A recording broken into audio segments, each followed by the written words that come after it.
Okay, this is the MSXL 2020 championship layout in Cincinnati, Ohio.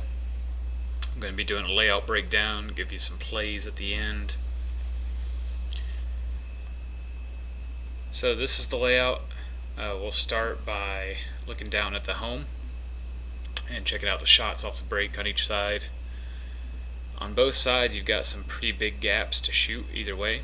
So on the Dorito side, shooting for either the corner or for that first Dorito, there's a big lane. You've also got the gaps before that, in between the cans and before that first can. On the snake side, another big gap for the snake or for the snake corner, and right inside that tall cake as well. It's not the widest lane ever as far as how far it is out to the outside, but it is a pretty big gap. And then you can probably also shoot over the pins and hit the snake corner. Okay, so I would expect teams to double up this home, shooting both ways out of it. The one thing about that is you've got these two pocket bunkers, the tall cake on the snake side and the Dorito can over there, and it'll be very easy for somebody just running out there, shoot back at home, and make it really tight for those two guys doubling up the home, and either maybe hit one or at least affect their shot and make it less accurate shooting for your wide runners. Okay, running out wide over to the Dorito side, probably going to try to go to either that Dorito 1 or the Dorito Corner. This Dorito Corner is a big bunker for a corner. You can see all the way down the tape. You've got wrap shots at over the wedge at that Dorito can. You can shoot back at home. Okay, and you can also do those from the inside. So this is going to be a great bunker to get to help control this side and to help push a front player up. Insert them from the can over in front of you and then help them get up the Doritos. Kind of similar thing on the snake corner over here. It's an Aztec, so a little bit smaller, but down the tape you can see if anybody's really wrapping wide out of that snake 50, you can shoot over that pin at the snake corner and then wrap it around to help your guy get into the snake and to get up the snake. You can see that tall cake, you can see the home. If you wrap enough, you can see the brick and probably be able to put shots back at that Dorito can as well, to help your guy get up into the snake. Okay, just looking up at the snake here, snake 1. So no real kill shots yet, but you do have a shot for that Dorito 2 gap. If you're stuck in there, wrapping around it, you have to get kind of wide to wrap, but you can see the home, you can see that tall cake. Check off those spots, you can check off the brick, and make your way up into the snake too.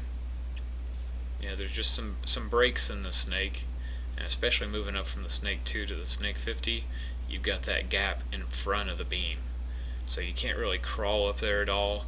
You've got to just wrap around this thing, make sure you've got all the spots in you need, and then make a bump up really. So you got to get that. I'm not sure if that tall cake will have a shot here. It looks pretty tight depending on the layout. But the home will be shooting this way most likely. That Dorito can. You've also got the center bunkers and that Dorito. I think that's the Dorito 2 over there that could be shooting this way. So you got things that could be stopping you from making that move. So it's no big deal just to chill in here.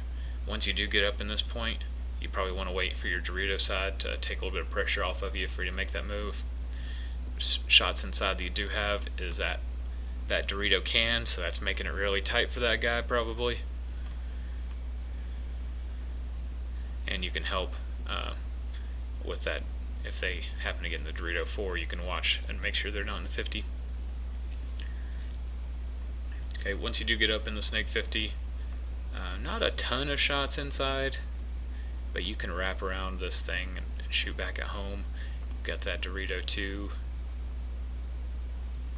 You can shoot the brick, but really where it's at is probably going to be wrapping the outside of this thing. Now you got to be careful because the snake corner, you can't wrap out very wide if there is one, but you can probably get out enough to where you can shoot that tall cake and really start pinching them out, and probably even that home too. Okay, but if there's not a snake corner, or if you have guys behind you helping with them, getting those shots at that Dorito 1, that Dorito Corner, and now you're starting to win the game. And of course they get better as you get up here. Looking over at the Dorito side,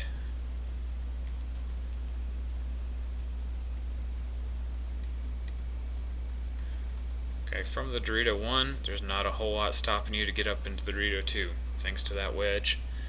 If there is somebody in that wedge, they probably got a little bit of a shot at the outside of you. The brick, and then just as you go over here, be careful of the snake corner and the snake 1. There's also that snake tower, we'll talk about that in a minute. But then up to the Dorito 2, now you've got the tape and you can wrap around the tape and make a move pretty easily into this next Dorito. The center move up there could be open as well to run up the center there. There's just not a whole lot of spots that can keep you from moving up there. The home does have a little bit. Okay, and you could also make this move all the way up into the wedge too. Kind of takes away your benefit of being on the tape, but if you get in here quick and shoot left, or shoot at the snake side, that could be a game stopper for them. Okay, but once you get in this Dorito, the Dorito 3, and wrapping from here, now you're starting to put pressure on that home. You're putting pressure on that tall cake, making it hard for them to live. You've got this gap over here for anybody trying to go into across the wedge into the actual 50 snake pin.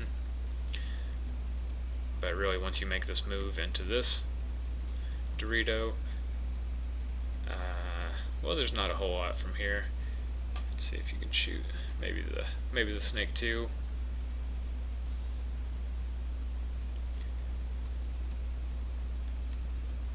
And now when you're in this 50, the two cakes pushed together, you're going to be able to shoot that snake corner most likely. You got a shot on the snake 2 and wrapping around the Dorito can. So once you're here, you should have the game won. Just talking about a few of these pocket spots. This can, not really a whole lot on the Dorito side. You do have this little gap you can shoot, which is, if you go right in between the two wedges there, it's hitting right inside of the Dorito corner, right outside of the Dorito 1. So if you're looking from this thing, it's going to be coming in right about here. On the snake side of it, if you kind of back up a little bit, you're exposing yourself up the center to that tall cake and to the home, but you've got a little bit where you can shoot that gap for somebody crawling up to the snake 2, and then you've definitely got the gap for them going up to the snake 3, that wedge.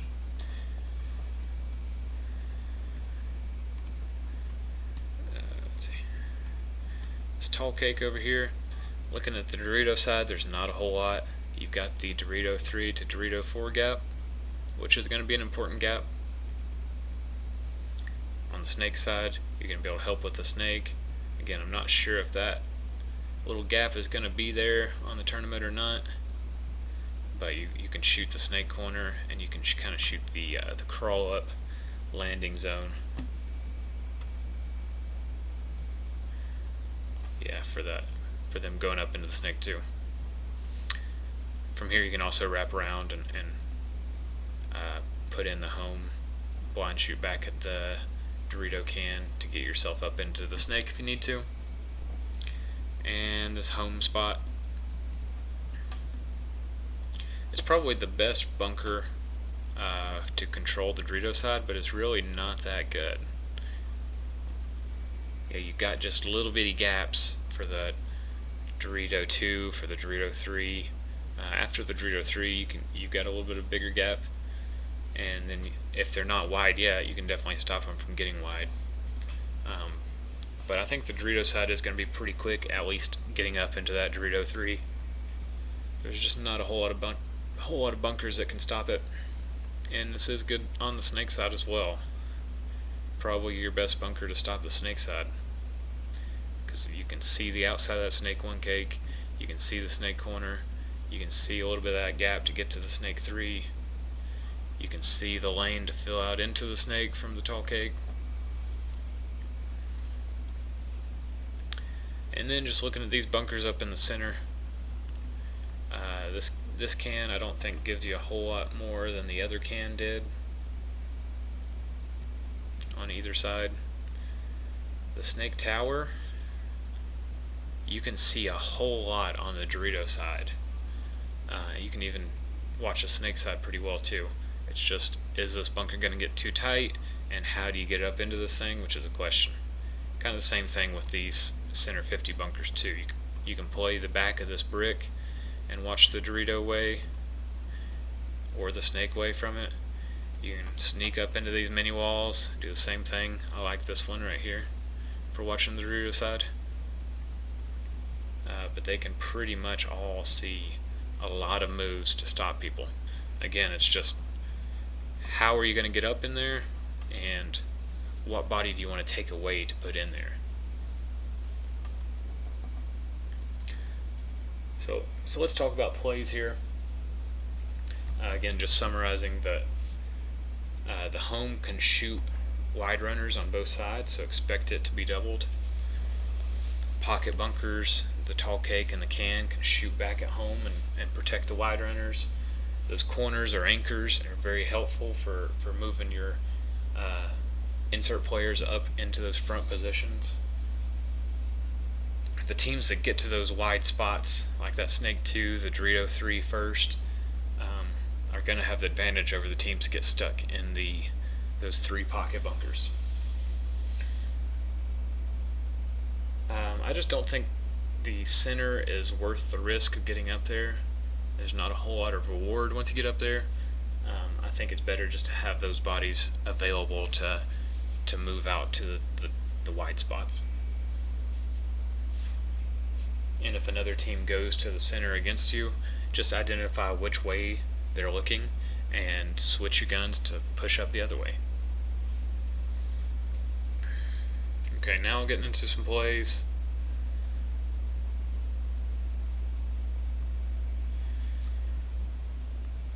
Okay, so this one is a little bit more of a snake push. So 2 guys in the back center.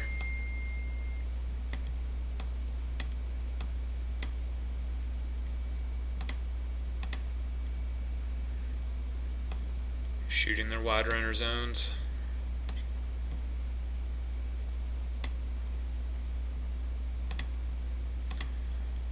One guy over here on the Dorito side to slow play this side, just go into the can to be safe. Shooting back up at the shooters and to watch anybody running up the center. And then one other thing I didn't mention is that in both of these insert spots, you can shoot cross-filled into the opposite insert spot. So I'm going to have him do that, and then just look up the tape, take his time but making moves to get up there, with this home guy helping him protect that side. Okay, and then over on the snake side, having somebody break to this tall cake, gunned up at the back center, shooting for those shooters to help the snake corner get in.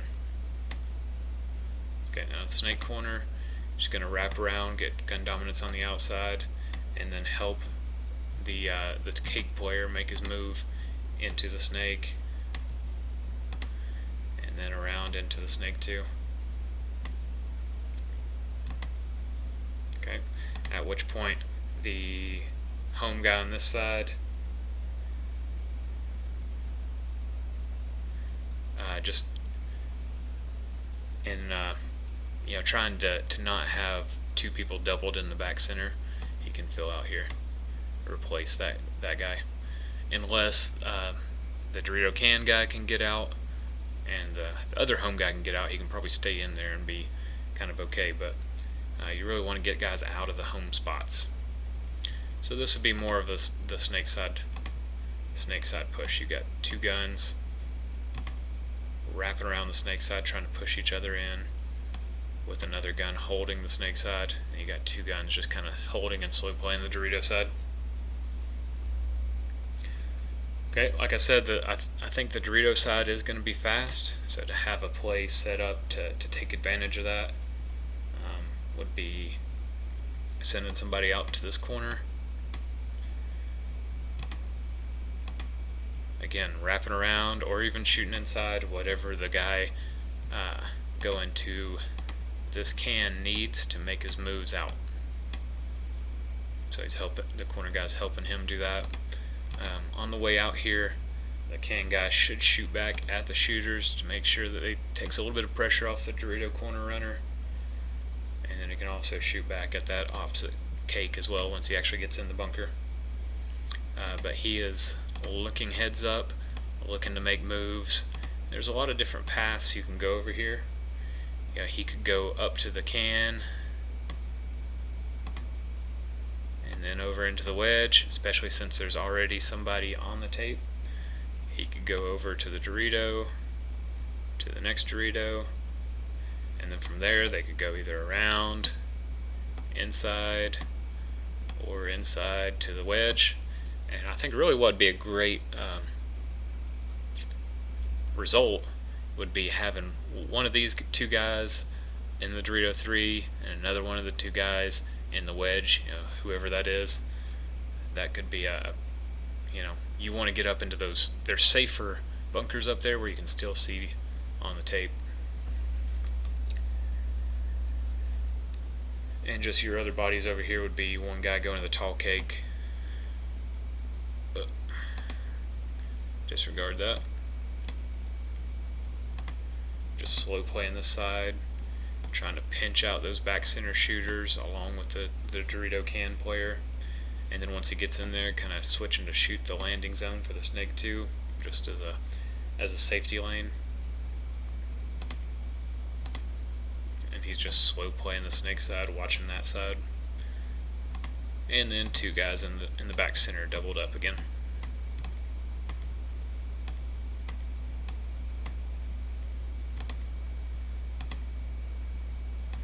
One guy watching Snake side, one guy watching Dorito side. Shooting their wide shots off the break, and then bumping out each way as there is room for them to bump.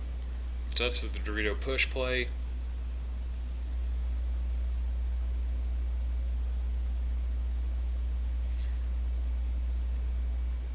A little bit of a farther run play, especially if you've just been breaking these corners all the time. There's a cool little spot here if you dive and basically slide right up to the point of this Dorito 1. I don't think anybody's going to be able to shoot you just sliding up there and walking up to that wedge. As long as you can make it past this gap and slide into their safe, you can walk up there, and then as soon as he's there,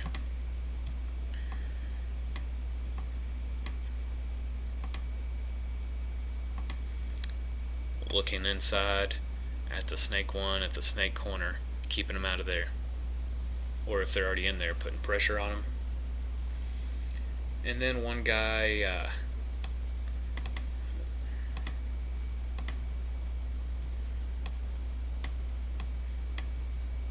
is going to be doubling up the back center. Both guys shooting the wide spots again.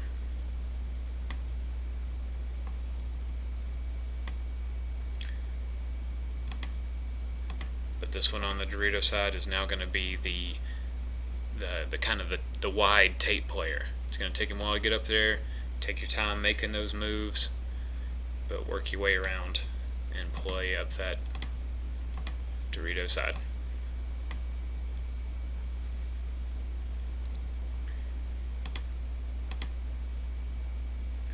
Okay, and one guy going to the snake corner over here, and a guy going to the tall cake. So we're kind of breaking out more guys to the snake side, but we're breaking out farther on the Dorito side and having a plan to push over there. The guy going to the tall cake shooting back at shooters to kind of protect the wide snake corner runner.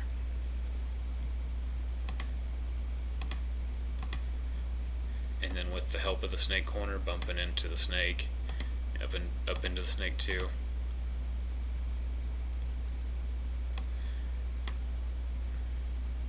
Okay, so on this one, you got your wide lanes, you got a cross lane, and I think it'd just be a good idea for this player and this player to just kind of be a combo where they've got a switch call,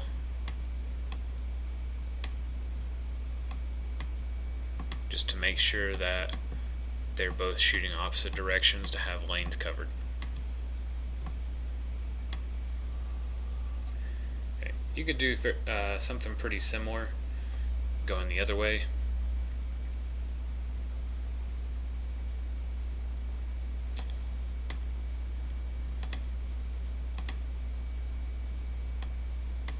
Somebody break wide to the snake corner and break wide to the Dorito corner, so two guys running out wide. Double up the home, and then one guy in this Dorito can. Okay, now the Dorito can guy can shoot back at shooters to help his Dorito corner runner. We don't have the same thing to help the snake corner runner, but we got these two guys in the back center shooting their wide spots again, and then the one on the snake side can bump over and become the snake player.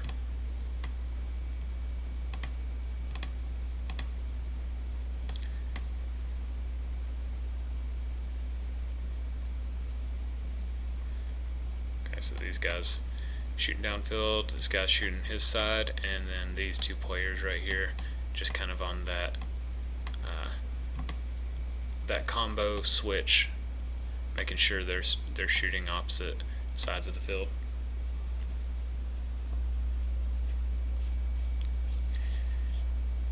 And then the last play,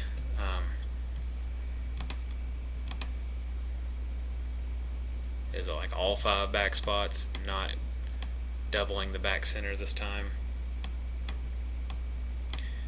And the one thing about this play is, well, you're trying to, as long as you're able to get two guys out to the back corners, this is one that's going to help you get out of the back center a little bit earlier, because you're not going to leave two guys in there.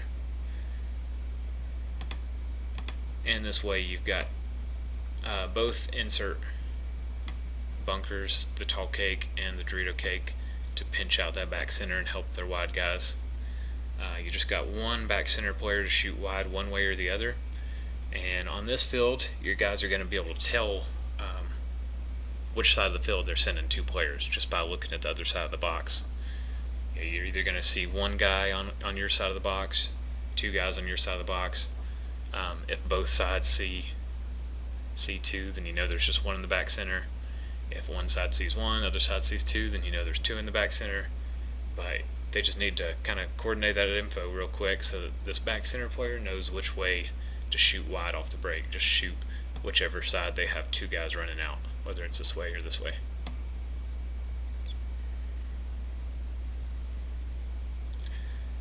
Alright, so I know this event's just in a couple days, but I just looked at this layout. If you catch this in time, try some of these out. Let me know if they work.